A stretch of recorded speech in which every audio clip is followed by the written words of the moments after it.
NYPD Chief Surgeon Dr. Eli Kleiman, William Lynch, Chief Operating Officer here at Jamaica Hospital Medical Center, Chief of Surgery Dr. Ken Fretwell, and from the Queens DA's office, Jack Ryan. I'm going to turn it over to the Mayor right now. Mr. Mayor. Thank you, Commissioners. A very difficult, painful night for our city. We lost a very good man, Detective Brian Simonson. 18 years on the job protecting the people of this city. And Commissioner O'Neill and I just spent time with Detective Simonson's family, and it was heartbreaking, absolutely heartbreaking. His mom, who has suffered so much, his wife, the shock that they're feeling was so painful to see. And we told the Simonson family that New York City Police Department would be there for them. The people in New York City would be there for them. For as long as they lived, we would support them. And it was some small comfort to them in this moment of agony. I want to just note how difficult it is for our men and women in uniform to go into a situation like this one. The Commissioner will go over the details. But to go into a situation where people's lives are in danger, where there's someone with a weapon ready to recklessly use it at any moment, and our officers, our detectives, our sergeants go in selflessly to protect others, and they know it's a moment where they cannot hesitate, where even a moment of hesitation could mean a life is lost. And that bravery and that resolve is something we all need to understand, even though most of us have never experienced that kind of split-second decision. The sergeant we visited as well. We wish him a speedy recovery, but so clear that his bravery was so clear, but his pain to have lost his colleague was so clear as well. I want to thank all the doctors, all the staff at Jamaica Hospital for everything they've done. And I want to thank all the elected officials who came here this evening in solidarity, Speaker Johnson and Council Members Richards and Adams, Assemblymember Weprin, the labor leaders, of course, Mike Palladino, Roy Richter. Everyone is here, common cause, to support this family and to mourn together. Commissioner. Thank you, Mr. Mayor. Tonight in Queens, on-duty detective Brian Simonson was shot and killed while doing his job. He was 42 years old and had 19 years in the NYPD, all of it serving the people who live and work in the 102 precinct. Detective Simonson is married. As the mayor said, we spoke with his wife and his mom a short time ago. His sergeant, also assigned to the 102 precinct detective squad, was shot one time. He's in stable condition, also here at Jamaica Hospital Medical Center. The information I'm about to tell you is preliminary. It's just a few hours old and subject to change as the circumstances become more clear. At this hour, I will tell you that this appears to be an absolute tragic case of friendly fire. This evening at 6:10 p.m., two separate 911 callers reported a robbery in progress at a T-Mobile cell phone store located at 91-62, 120th Street in Queens. The callers described the suspect as a male armed with a firearm. At least one of the callers said two employees of the store had been forced at gunpoint to the rear of the store.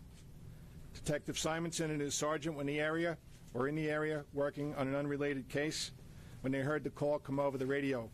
They did not hesitate. They responded immediately and pulled up to the scene just as patrol units arrived from the 102. Through the windows of the store, the officers did not see anyone inside. The officers then entered the store, immediately saw a man fitting the description of the suspect emerge from the back, pointing at them what appeared to be a handgun. With the suspect advancing toward them, the officers discharged their weapons and retreated out of the store. That was when Detective Simonson was shot. His fellow officers put him in a marked police car and transported him here, where the trauma staff did their best to try to save him, and we thank them for that. They were unable to do so. The sergeant, who has 8.5 years with the NYPD, was shot one time in the leg. A passerby in a civilian vehicle stopped and helped him into the car and transported him here also. He is listed in stable condition. Make no mistake about it. Friendly fire aside, it is because of the actions of the suspect that Detective Simonson is dead. The suspect, a 27-year-old resident and career criminal, was shot multiple times. He was taken by ambulance from the scene to Booth Memorial Hospital in Queens, where he's listed in stable condition.